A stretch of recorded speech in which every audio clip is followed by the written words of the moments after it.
Well, first of all, a happy Thanksgiving to you and your family. If you're watching this today, this is the day before or on Thanksgiving, whenever. Just hope you have a really great holiday season. Thanksgiving going into Christmas, all that stuff. Anyways, there hasn't really been much to talk about as far as the bee management side of it. This is just the time of the year where you just wait and see whether you prepped your bees right, whether there was surprises. Even if you go into winter with zero mite counts and they have enough feed, weather and other variables can still sabotage your plans for success. Um, I think about an incredible book that I recommend if you're a reader is 50 Years Among the Bees by C.C. Miller. It's an incredible book. I think it came out like in either the 20s or 30s, maybe even been the 40s, but really some timeless wisdom as far as practical bee management. But I mean, I use that as an example because even back then, before they even had heard of varroa mites, you had some winters that worked, you had some winters that didn't.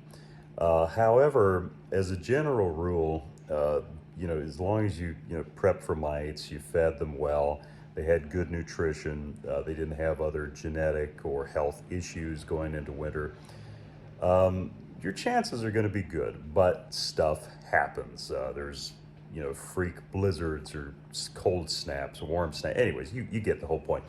So anyways, what we're doing here in our own operation really this time of the year is, on one hand, catching our breath because we're 5 weeks away from sending our bees down to California and starting that process.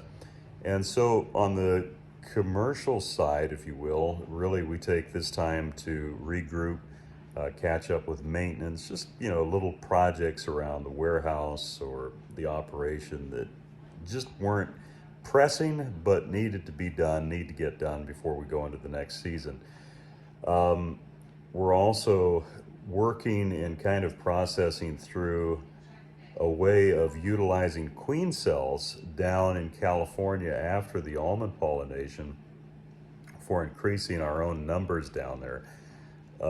Here in the Pacific Northwest, a common, I wouldn't say problem, common challenge that we have is we usually bring our bees back from California around the end of March, and they're usually 2 boxes full of bees. But, our weather here during that time of the year is still pretty unpredictable. So you kind of have to be careful because if it just stayed cool and mild and then slowly warmed up into April, that would be okay. But if we get a warm snap the beginning of April, you can have swarming issues, especially if the bees were on the verge of swarming or going into swarming before they came back up here. And so it's always sort of this act of trying to get our bees split, obviously making nukes up here between whatever the weather allows us to do. So we're actually going to try this year to do a lot of that down in California, so that we can actually work in some milder temperatures and weather. However, I mean, weather down there can be just as variable, especially in March, April. I mean, you can get rainstorms and stuff like that. But anyway, so no, I would just say that on the beekeeping side of it, it's just a really great time to continue to educate yourself. You've probably heard me say it before, but it's worth repeating, is that bees are livestock. And just like if you had cattle or sheep or chickens or pigs, whatever, livestock, llamas are the new thing, or seem to be popular over the last few years for whatever. I like llama. Anyway, you have to continue. If people have those type of animals, there's an inherent understanding that they require active management. But with bees, a lot of times people make the mistake of, saying, well, because they're a wild animal, they'll be okay.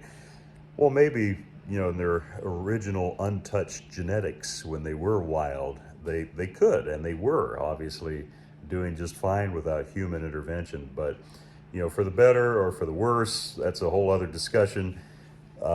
Most honeybee genetics now require active management to help them survive. And so just continue to educate yourself. I, always plug this, the American Bee Journal. This is the November issue, and they've just got such great educational material in there. I think it's like $29 a year, and it's just absolutely wonderful. Chris, any educational tips to give folks For about bees this time of the year? Anything that comes get home to go to sleep. go? Yeah, exactly. No, Silly rabbits are still out. that was actually no, and that's actually a good thing for you to bring up. I didn't. If you're in the middle of something there, Fine.